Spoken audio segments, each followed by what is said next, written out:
Hello everyone, welcome to mathematics classes. आज मैं आप लोगों के लिए क्यूब रूट अर्थात घनमूल का वीडियो लेकर आया हूं और यह घनमूल का पहला वीडियो है। इस वीडियो में मैंने घनमूल बनाने के बेसिक प्रोसेस को बताया है। आप इस वीडियो में दिखाए गए प्रोसेस को अपने कॉपी पर लिख कर बार बार बनाने का प्रयास करें तो बनाना आप सीख जाएंगे। तो चलिए वीडियो की शुरुआत करते हैं। घन, जिसे इंग्लिश में क्यूब कहा जाता है, CUBE। तो घन क्या है? घन उस संख्या को कहते हैं यदि किसी संख्या को तीन बार परस्पर आपस में गुना किया जाए, जैसे 2 है 2 है और 2 है, यह 3 है, 3 बार मैंने लिखा। यदि किसी संख्या को आपस में 3 बार सेम संख्या से ही गुना किया जाए तो जो संख्या प्राप्त होगा वह संख्या घन संख्या कहलाएगा। जैसे 2 को मैंने 3 बार आपस में गुना किया तो गुना करने पर 8 आया, तो 8 कैसा संख्या हुआ? घन संख्या। क्यों? क्योंकि मैंने 2 को ही 3 ही बार आपस में गुना कर यह संख्या प्राप्त किया। जैसे मान लिया जाए 3 है, 3 को यदि 3 बार गुना किया जाए तो कितना आएगा? 3 तिहाई 9 तिया 27। तो 27 कैसा संख्या होगा? 27 होगा घन संख्या, 27 घन संख्या होगा। उसी तरह से मान लिया जाए 8 है और 8 है, इसको यदि आपस में गुना करते हैं तो इसमें मिलता है 512। तो 512 कैसा संख्या हुआ? घन संख्या हुआ। क्लियर? तो घन संख्या उस संख्या को कहते हैं जिसे 3 बार आपस में गुना कर प्राप्त किया गया हो। ठीक है, अब घनमूल पर आते हैं। घनमूल किसे कहते हैं? घनमूल किसे कहते हैं? तो घनमूल वह संख्या है जिसका घन करने पर मूल संख्या प्राप्त हो जाए। जैसे अभी हम जो बनाए थे 2 2 2, इसे आपस में जब गुना किए थे तो 8 आया था। ठीक है, तो क्या कहा जा रहा है? ये 8 जो है किसका घन है? 2 के क्यू का घन होता है 8, है ना? 2 के क्यू का घन होता है 8। तो घनमूल वह संख्या है जिसका घन करने पर मूल संख्या प्राप्त हो जाए। मतलब कहने का अर्थ कि जो यह घन संख्या है इसी का घनमूल निकाला जाता है। यदि 8 है तो 8 का घनमूल क्या होगा? तो अभी मैंने क्या बताया? वह संख्या जिसका घन करने पर यह संख्या प्राप्त हो। तो 8 किसका घन करने पर प्राप्त होता? 2 का घन करने पर प्राप्त होता। तो घनमूल कितना होता? 8 का घनमूल 2 हो जाएगा। मतलब घन में आपस में गुना कर संख्या प्राप्त करते हैं और घनमूल में उसका मूल संख्या प्राप्त करते हैं। ये इस घन का मूल संख्या कि यह घन किससे बना, तो 8 का घनमूल कितना हो जाएगा? 2 होगा। उसी तरह से यदि 27 रहे और 27 का घनमूल कितना होगा? तो 3 होगा। और घनमूल का जो सिंबल होता है ये रूट की तरह ही होता है, लेकिन इसमें अंदर 3 लिखते हैं। स्क्वायर रूट में क्या मैंने बताया था? रूट लिखते हैं और इसके अंदर 2 होता है। नहीं भी लिखा रहता तो मान लेते हैं कि अंदर 2 छुपा हुआ है। तो घनमूल का सिंबल होता है अंडर रूट, इसके अंदर 3 लिख देंगे तो ये घनमूल का सिंबल हुआ और ये स्क्वायर रूट का सिंबल है। चलिए और आगे सीखते हैं। जैसे मान लिया जाए 512 का यदि घनमूल कहता, घनमूल इस तरह से सिंबल भी होगा। यदि 512 का घनमूल कहता तो 512 किसका क्यूब होता है? अभी जस्ट मैंने बताया 8 का क्यूब होता है। तो 8 इसका क्या हो गया?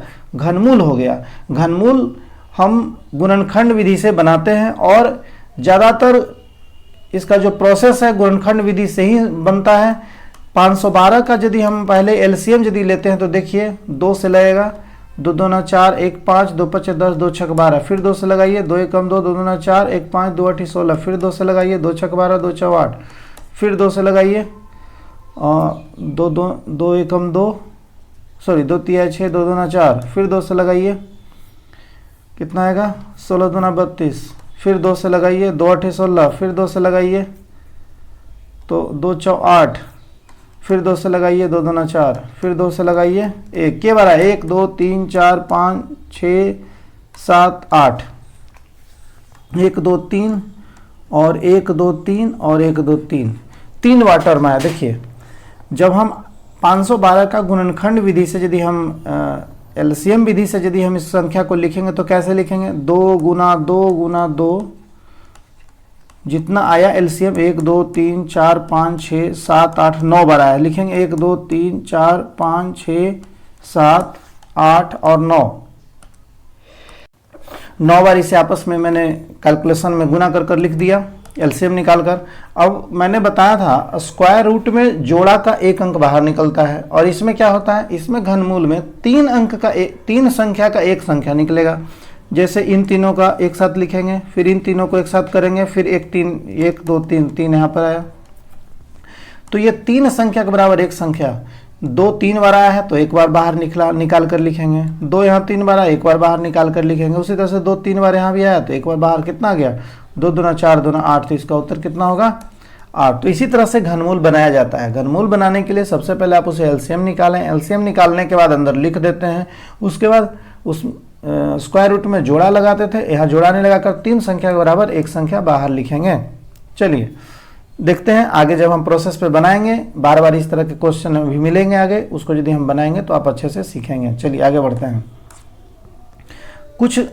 कुछ घन है, इसे आप हमेशा याद रखें तो ज़्यादा अच्छा होगा। जैसे 1 का क्यूब, इसे क्यूब पढ़ते हैं। 1 का क्यूब 1 होगा, 2 का क्यूब 8 होगा, 3 का क्यूब या 3 का घन 27 होगा, 4 का 64, 5 का 125 होगा, 6 का 216 होगा, 7 का 343 होगा, 8 का 512 होगा, 9 का 729 होगा, 10 का 1000 होगा, 11 का 1331 होगा, 12 का 1728 होगा, 13 का क्यूब का होगा 2197, 14 का क्यूब का होगा 2744, 15 का क्यूब का होगा 3375, 16 का क्यूब का होगा 4096, 17 का क्यूब का होगा 4913, 18 का क्यूब का होगा 5832, 19 का क्यूब का होगा 6859 और 20 का क्यूब होगा 8000। क्यूब का मतलब ही मैंने बताया है इसके पहले ही। 5 का जैसे क्यूब है तो 5 गुने 5 गुने 5, इसे आपस में जब गुना करेंगे तो कितना आएगा 125। इसलिए आपको याद रखना ही जरूरी है कि यदि मान लीजिए 14 का क्यूब हो तो यदि ये याद रहेगा तो आप आसानी से डायरेक्ट लिखेंगे। और ऐसा भी है कि यदि ये क्यूब मैंने ये निकाला है, इसका यदि आपका घनमूल पूछता, क्यूब रूट पूछता तो आप आराम से इसको लिख सकते थे 5। मान लीजिए इसका आपका क्यूब रूट पूछता तो आप आराम से लिख सकते थे 19। इसलिए याद रखना जरूरी है। बार बार बनाएंगे, इसे बार बार देखेंगे तो निश्चय ही आपके माइंड में हमेशा रहेंगे। आगे बढ़ते हैं। चलिए प्रश्न पे आते हैं। 8000 का घनमूल है, तो घनमूल निकालने के लिए अभी जस्ट मैंने बताया क्या करते हैं, उसको लघुत्तम लेते हैं। तो कैसे बनाएंगे, देखिए 8000 का घनमूल है तो 8000 लिखेंगे। अब देखिए 3 शून्य है तो मैंने क्या बताया 3 अंक के बराबर 1 अंक निकलता है, तो क्यों ना हम एक 10 बाहर निकाल लेते हैं। 3 शून्य है तो शून्य मतलब 10 10 10 3 बार रहा होगा, 10 बाहर निकाल लेते हैं तो अंदर क्या बचेगा, अंदर सिर्फ 8 बचेगा। अब 8 का यदि हम लघुत्तम लेंगे तो क्या होगा 2 गुना 2 गुना 2, तो कितना हो जाएगा 10 गुना, इस तीनों में से 1 2 बाहर निकलेगा तो कितना आया 20। तो इसका उत्तर कौन सा होगा 20। कहीं है 20 जी, बी में है तो इसका उत्तर 20 होगा। यदि आप इसमें से 10 नहीं भी निकालते तो 8000 का लघुत्तम निकालकर हमको ये प्रोसेस करना होता तो थोड़ा सा लंबा होता। इसकी वजह से मैंने डायरेक्ट क्या किया, इस 3 शून्य के बदला 1 शून्य बाहर निकलेगा, क्योंकि 3 संख्या के बराबर एक संख्या मैंने बताया था। तो 8 गुने 10 गुने 10 गुने 10 यहाँ पे लिख सकते थे, तो 1 10 बाहर निकाल दिया, 8 अंदर रह गया। चलिए आगे बढ़ते हैं। यहाँ ये 729 का घनमूल पूछा जा रहा है। 729, तो 729 का पहले आप एलसीएम निकालिए। 3 से लगेगा, 3 दूना 6, 1 7, 3 4 12, 3 3 9, 3 से फिर काटिए, 3 8 24, 1 फिर 3 से लगाइए, 27 3 81, फिर 3 से लगाइए, 3 9 27, फिर 3 से लगाइए, 3 3 9, फिर 3, 1 2 3 4 5 6 बार आया। तो लिखेंगे 3 गुने 3 गुने 3 गुने 3 गुने गुने 3 हो गया। तो 3 4 5 6, यहाँ तो आगे 3 है। चलिए अब इसका घनमूल निकालते हैं। तो मैंने क्या बताया है, 3 का टर्म का आपस में जोड़ेंगे तो 3 टर्म के बराबर 1 लिखेंगे, फिर इस 3 के बराबर फिर 1 लिखाएगा, बीच में गुना, तो 3 तिहाई 9, 9 कहीं है 9 ये है। तो अर्थात 729 का घनमूल कितना होगा 9 होगा। चलिए आगे बढ़ते हैं। यहाँ आते हैं 15625। 15625 का घनमूल कितना होगा, तो फिर इसका भी हमको क्या निकालना होगा, एलसीएम निकालिए। 15625, 5 से लगाइए, 5 तिहाई 15, 1 5 1 6, 5 दूनी 10, 5 5 25, फिर से लगाइए, 5 6 30, 5 दूनी 10, 5 5 25, फिर 5 से लगाइए 125, फिर 5 से लगाइए 25, फिर 5 से लगाइए, फिर 5 से।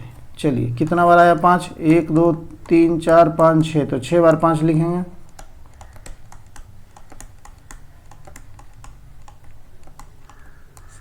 1 2 3 4 5 6, यहाँ पे 3 है तो 3 लिखाएगा। चलिए अब क्या करते हैं, 3 टर्म के बराबर 1 टर्म, उसी तरह से 3 के बराबर 1, तो इस 3 के बराबर 1 5 आ जाएगा, गुना इस 3 के बराबर 1 5, तो कितना हो गया पापा बच्चे 25। तो 25 कहीं है जी, ए में है, तो इसका उत्तर कौन सा होगा, ए 25। आगे बढ़ते हैं, यहाँ आइए 0.000001 का हमको घनमूल निकालना है। तो उसी तरह से बनेगा, पहले देख लेते हैं कैसे कैसे इसको करना होगा। 1 है तो 1 को तो कितना बार भी गुना करें क्या होगा, 1 को जितना बार भी आप गुना कर दें 1 ही निकलेगा। तो हर 3 के बराबर 1 निकलता है, ये अभी मैंने बताया है। इसको बनाते हैं, देखिए कैसे बनता है।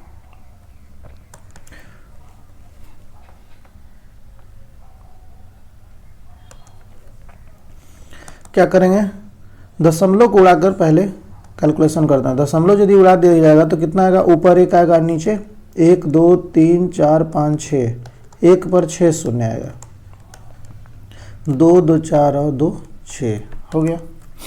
अब हम 3 टर्म के बराबर 1 निकाल सकते हैं। यदि नहीं निकालना चाहते हैं तो आप इसको ऐसे भी लिख सकते हैं, 3 1/10 गुने 1/10 गुने 1/10 गुने 1/10 गुने 1/10, मतलब 2 2 4 2 6, 1 2 3 4 5 6, मतलब 6 बार। 1 को कितना बार भी गुना करें 1 ही होगा, और इसको 10 10 के टर्म में मैंने तोड़ दिया। 3 के बराबर 1 बाहर निकलेगा, यहाँ 3 के बराबर भी 1 निकलेगा, तो यहाँ बाहर कितना आ जाएगा, 1/10 गुने 1/10, यही आएगा ना, घनमूल में तो यही होता है। अब 1/10 को आपस में गुना करेंगे तो कितना हो जाएगा, 1/100। अब इसको भाग देंगे तो कितना आएगा, 0.01। दशमलव विधि का मैंने भाग बताया है, तो आएगा कितना, 0.01। तो 0.01 कहाँ है, नंबर बी में है, तो इसका उत्तर नंबर बी होगा। आगे बढ़ते हैं,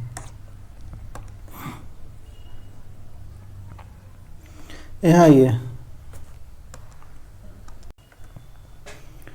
√5, यहाँ भी √25 है, लेकिन घनमूल वाले में है। तो क्या करेंगे, मैंने बताया था सेम है, यहाँ भी घनमूल का सिंबल है, यहाँ भी घनमूल का सिंबल, तो इसे ऐसे लिख सकते हैं 5 गुने 25 एक ही साथ मिलाकर, क्योंकि जब स्क्वायर रूट होता था तो उसमें भी आपस में गुना करके लिखते थे, तो दोनों का सिंबल सेम ही है, यहाँ भी घनमूल यहाँ भी घनमूल, तो इसको अंदर लेकर चले आए 5 और यहाँ 25। अब इसको 5 25 को ऐसे लिख सकते हैं 5 गुने 5, चलिए तो 3 5 को और 1 5 बाहर निकलेगा, तो 5 कहीं है, ए में है, तो इसका उत्तर कौन सा होगा, ए होगा। मतलब 25 का आप लघुत्तम लेंगे तो 5 × 5 होगा, तो 3 5 आ गया, तो 3 5 के बराबर 1 5, तो ये आंसर होगा। आगे बढ़ते हैं, यहाँ ये घनमूल 1 प्लस फिर घनमूल 343, इसे कैसे बनाएंगे, बिल्कुल आसान है। 1 + 343 को टर्म में तोड़िए तो 7 गुने 7 गुने 7 आएगा। 1 प्लस, अब इस 3 के बराबर 1 7 बाहर निकल जाएगा, तो कितना बचेगा, 7 और 1 8 हो जाएगा। अब 8 को कैसे लिख सकते हैं, 2 गुना 2 गुने 2, तो कितना आएगा, सिर्फ 1 2 आएगा, 1 2 कहाँ है, सिर्फ डी में है, तो इसका उत्तर कौन सा होगा, डी होगा। आगे बढ़ते हैं, 7वां नंबर देखिए, यहाँ क्या है, दशमलव उड़ाएंगे उसके बाद बनाएंगे, देखिए कैसे बनाते हैं। अच्छा, क्यूब के बाद अंदर स्क्वायर रूट है, क्योंकि यहाँ पर 3 नहीं लिखा है, तो क्या कहेंगे, यह स्क्वायर रूट है, या अर्थात वर्गमूल नीचे वाले को निकालना है, यहाँ कुछ नहीं है, सॉरी यहाँ लिखना नहीं है। चलिए दशमलव को यदि उड़ा देंगे तो क्या आएगा, ऊपर 64 आएगा और नीचे 1 2 3 4 5 6, तो 6 शून्य दे देते हैं, हो गया 64/6 शून्य। अब क्या करेंगे, 64 को ये एलसीएम निकालेंगे, तो 64 का जब हम एलसीएम निकालेंगे तो क्या बनेगा, देखिए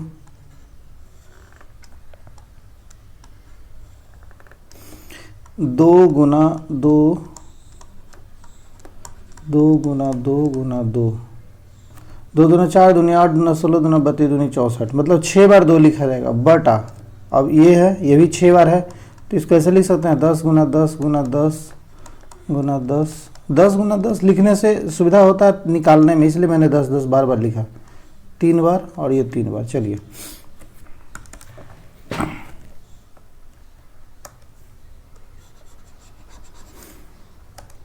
अब देखिए ये जो लिखा हुआ है अंदर क्या है, स्क्वायर रूट है, तो स्क्वायर रूट का यहाँ कैलकुलेशन होगा।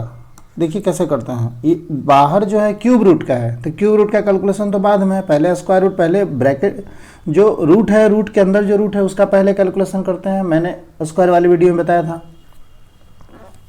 तो इसमें क्या करेंगे, ये क्यूब रूट है, तो क्यूब रूट में क्या होता है, जोड़ा लगाया जाता है, जोड़ा में से एक निकलता है, तो इन दोनों के बदला 1 2 बाहर निकल जाएगा, और बटा इन दोनों के बदला भी 1 10 निकल जाएगा। ठीक है, जुड़ा जुड़ा में से इन दोनों का जुड़ा लगा दिया मैंने, इन दोनों का फिर जुड़ा लगा दिया, इन दोनों का जुड़ा लगा दिया, तो इन दोनों के बराबर ऊपर से 2 निकलेगा और नीचे से 10 निकल जाएगा, फिर इन दोनों के बराबर भी 2 ऊपर हो जाएगा, 1 10 नीचे निकलेगा, फिर इन दोनों में से भी ऊपर 10 और 2 है नीचे 10, मतलब सभी में से एक एक मैंने बाहर निकाल लिया, क्योंकि ये क्या है, स्क्वायर रूट का सिंबल है। अब देखिए अब क्यूब रूट का सिंबल आ गया, तो क्यूब रूट में क्या होता है, 3 में से 1 बाहर निकलता है, तो यहाँ में से तो ऑलरेडी 2 में से 10 निकलेगा, 2/10 निकलेगा। अब इसको भाग देंगे तो कितना आएगा, 0.2 आएगा। जो आप भाग देंगे, चाहे तो 2/10 कट जाएगा तो 1/5 आएगा, फिर उसको भाग देंगे तो यही आएगा 0.2। कहीं है 0.2, बी में है 0.2, तो इसका उत्तर कौन सा होगा, बी 0.2। आगे बढ़ते हैं, यहाँ देखिए 0.000027, फिर पावर 1/3, तो 1/3 का मतलब भी होता है क्या, क्यूब रूट। जब 1/2 रहता था तो क्या लिखते थे, यदि पहले 1/2 होता था तो उसको क्या लिखते थे, स्क्वायर रूट पावर में, यदि ये पावर में हो। उसी तरह से पावर में यदि 1/3 है तो इसको लिखेंगे क्यूब रूट, तो क्यूब में यहाँ पे 3 लिखा जाता है। क्लियर, चलिए बनाते हैं इसे। तो है वही चीज़, इसको इस तरीके से लिखेंगे, क्यूब रूट का सिंबल में 0.224, 1 2 3 4 और 2 7। ठीक है, अब क्या करेंगे, दशमलव को उड़ाते हैं। दशमलव को यदि हटा देंगे तो ऊपर 27 बचेगा, नीचे क्या बचेगा, 6 शून्य, 2 2 4 2 6 हो गया। अब 27 हो गया और नीचे 6 शून्य हो गया। 27 का क्या करेंगे, अब घनमूल निकालेंगे। 27 का घनमूल डायरेक्ट निकाल सकते हैं, बट प्रोसेस से बनाते हैं। प्रोसेस से बनाएंगे तो थोड़ा बनाना आसान होगा, हमेशा याद रहेगा, इसलिए प्रोसेस बार बार लगा रहे हैं। जब आप अच्छी तरह से प्रोसेस सीख जाएंगे तो शॉर्टकट में भी डायरेक्ट 27 का 3 लिख सकते हैं, सॉरी हाँ 3 3 9 27 3 लिख सकते हैं। 27 को क्या लिखेंगे, 3 गुने 3 गुने 3, एलसीएम लेंगे तो, और 10 को क्या लिख सकते हैं, 10 गुने 10 गुने 10, 10 गुने 10 गुने 10। ठीक है, 1 2 3 1 2 3। अब देखिए इस 3 में से एक 3 बाहर निकल जाएगा। फिर यहाँ क्या है, यहाँ तो 3 3 का यहाँ भी टर्म बनाएंगे, तो इस 3 के बराबर 1 10 निकलेगा और इस 3 के बराबर 1 10 निकलेगा। ऊपर से तो 3 में से सिर्फ एक 3 निकलेगा, लेकिन नीचे 2 10 निकलेगा, तो 3/100 हो गया। अब इसको भाग देंगे तो कितना आएगा, 0.03, दशमलव का जो भाग होता है, तो 0.03। कहाँ 0.03 है, ए में है, तो इसका उत्तर कौन सा होगा, ए 0.03। बहुत ही आसान है, लेकिन आप यदि बनाना जानते हैं तभी बना पाएंगे, इसलिए बार बार इसे बनाने का आप कोशिश करेंगे। चलिए आगे आते हैं, इसमें आइए 17,576। 17,576 क्या निकालना है, घनमूल निकालना है। तो देखिए कुछ भी नहीं है, 1 + 3। 17,576 का हम क्या करते हैं, ये निकाल लेते हैं घनमूल। देखिए सॉरी गुणनखंड विधि से निकालते हैं। पहले 17,576 इसका लघुत्तम निकाल लेते हैं, उसके बाद आसान होगा बनाना। 2 से लगाइए, 2 8 16 1 17, 2 1 17 1 5 2 7 14 1 15, 2 8 16 1 17 2 8 16। ठीक है, फिर 2 से लगाइए, 2 4 8 2 3 6 1 7 2 9 18 2 4 8।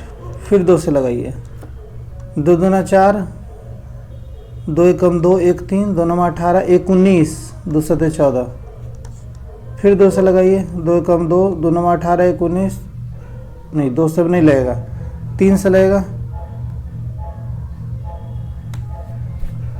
3 से 3 3 नहीं लग रहा है। 3 के बाद किससे लगेगा, 3 से नहीं लग रहा है, 3 तिहाई ना लगेगा, 4 5 से इतना लगेगा, 6 से 7 से लगाइए, 7 21 और 7 2 9 7 2 7 नहीं लगेगा, 7 से भी नहीं, 7 9 हमेशा अभाज्य संख्या से लगाया जाता है, मैंने बताया है। 7 के बाद 8, 9, 10, 11 से लगाइए। 11 तो यहाँ का 109, 109, 11 99, 11 से भी नहीं लगेगा। 12, 13 से लगाइए। 13 से 13 दूना 13, 3, 8, 11, 9, 13 दूनी 26, 13, 40, 13, 54, 13, 25, 65, 13 छक 78, 8, 1, 9, 1, 7, अच्छा 13, 9, 17 से बिल्कुल 13 से लगेगा। 13 से लगाइए। 13 एकम 13 हो जाएगा, और 13 और 8 21, 8, 9, 13 छक 78, 6 हो गया। अब 13, 9, 17 से 169, 169 फिर 13 से ही लगेगा, फिर 13 से, क्योंकि जानते हैं कि 169 किसका वर्गमूल होता है, 169 का वर्गमूल 13 होता है। 13 गुना 13, तो 13, 13, 13 यहाँ 3 बार आ गया, यहाँ 2, 2, 2 3 बार आ गया। चलिए इसको अब बनाते हैं। यहाँ क्या लिखेंगे, 2 गुना 2 गुना 2, 13 गुना 13 गुना और 13। अब निकालते हैं 1 प्लस इस 3 के बराबर 1 निकलेगा, और इस 3 के बराबर 1 निकलेगा, तो कितना आ गया 3। 1 प्लस 13 दूना 26, फिर क्या हो जाएगा अंदर 27। 27 का क्या लिखेंगे, 3 गुने 3 गुने 3, 3 बार 3 लिखेंगे तो 3 3 के बराबर 1, 3 निकलेगा। अर्थात इसका उत्तर कितना होगा, सिर्फ 3 होगा। 27 का घनमूल 3 होता है, तो ये इसका उत्तर होगा। आगे बढ़ते हैं। वह छोटी से छोटी संख्या जिससे 392 को गुना करने पर गुणनफल पूर्ण घन हो जाए। 392 को किस संख्या से गुना किया जाए, ये 4 ऑप्शन है कि वो पूर्ण घन हो जाए। तो देखिए 392 का हम पहले क्या निकालेंगे, एलसीएम निकालेंगे। तो 2 से लगेगा, 2 9 18, 19, 2 6 12, फिर 2 से लगाइए, 2 9 18, 19, 2 8 16, फिर 2 से लगाइए, 2 4 8 1 9, 2 9 18, फिर 7 से लगाइए, 7 49, फिर 7 से। देखिए तो क्या हो जाए, पूर्ण घन होता है। घन के लिए क्या होता है, 3 3 का टर्म लगाया जाता है। तो ये 3 आपस में तो है, क्या आया इसका घन, पहले इसका एलसीएम क्या आया वो लिख लेते हैं। ठीक है, घनमूल के लिए मैंने बताया था पूर्ण घन होना है। पूर्ण घन के लिए क्या होता है, 3 3 का टर्म होना चाहिए। ये 3 का टर्म हो गया, लेकिन ये 3 का टर्म नहीं है। यहाँ पर क्या घट रहा है, एक 7 और होना चाहिए था। एक 7 यदि और होता तो ये आपस में घनमूल हो जाता। तो छोटी से छोटी संख्या जिससे 392 को गुणा करने पर एक पूर्ण घन हो जाए, तो घन में 3 3 टर्म का होना चाहिए था, लेकिन ये 3 का तो है, लेकिन ये नहीं, इसमें 7 घट रहा है। तो 7 और से यदि इसको गुना किया जाता तो पूरी तरह से ये घन हो जाता। तो इसका उत्तर कौन सा होगा, डी 7 होगा। चलिए आगे बढ़ते हैं। 3 पे पावर n बराबर 27 हो तो n का मान क्या होगा। तो देखिए आसान है, जो यहाँ बेस है वही यहाँ भी लाने की कोशिश करते हैं। तो 3 पे पावर n बराबर 27 का यदि हम एलसीएम लेंगे तो क्या होगा, 3 गुने 3 गुने 3, 3 बार होगा। तो 3 पे पावर n यहाँ कितना, 3 पे पावर 3 बार है तो 3 बार नहीं लिखा जाएगा, 1 2 3 बार आया तो 3 लिख दिया। तो 3 3 मिल रहा है, लेकिन n और ये दोनों आपस में नहीं मिल रहा है। तो हम लिख सकते हैं कि n बराबर 3, 3 3 मिल रहा है तो n बराबर 3। तो कहाँ है n का मान यहाँ पर 3, तो 3 होगा। क्लियर। 27 का पहले एलसीएम वाले टर्म में तोड़ देंगे। 3 का कितना बार आया, 3 बार आया, तो 3 पे पावर 3 लिखे हैं, तो n बराबर हो जाएगा 3। नीचे तो आपस में मैच कर रहा है। चलिए आगे बढ़ते हैं। तीन पे पावर n बराबर 729, तो इसका मान निकालिए। तो पहले n का मान निकालते हैं। 729 को 3 के टर्म में तोड़ते हैं। पहले देखिए 3 से लगाइए, 3 दूनी 6 1 7, 3 4 12, 3 3 9, फिर 3 से लगाइए, 3 8 24 1, फिर 3 से लगाइए 27 3 81, फिर 3 से लगाइए 3 9 27, 3 3 9। तो 3 पे पावर n बराबर 729 में के 1 2 3 4 5 6, 3 पे पावर 6 आएगा। 3 पे पावर 6 बराबर 729, तो n बराबर कितना आ गया, 6 आ जाएगा। 3 3 मिल रहा है तो n बराबर 6। अब क्या करेंगे, जहाँ जहाँ n है वहाँ 6 हम पुट करेंगे। तो यहाँ पर क्या है, 2 पे पावर n माइनस 3, 3 पे पावर n माइनस 2, इसका मान निकालना है। तो 2 पे पावर n है तो यहाँ पे लिखेंगे 6 माइनस 3 गुने 3 पे पावर 6 माइनस 2, तो 2 पे पावर 3 गुने 3 पे पावर 4, तो 8 हो जाएगा। और 3 3 9 3 से 3 को 4 बार गुना करेंगे तो कितना होगा, 3 3 9 3 27 3 81 हो जाएगा, है ना, 81। अब इसको आपस गुना कीजिए तो 8 8 64, 648 कहीं है, डी में है 648, तो इसका उत्तर डी होगा 648। चलिए आगे बढ़ते हैं। चलिए ये लास्ट प्रश्न था। यदि आपको ये वीडियो अच्छा लगा हो तो प्लीज़ मेरे चैनल को लाइक शेयर और सब्सक्राइब करना ना भूलें, ताकि हर वीडियो का नोटिफिकेशन आपको सबसे पहले मिलता रहे। तो चलिए मिलते हैं अगले वीडियो में। Thank you for watching.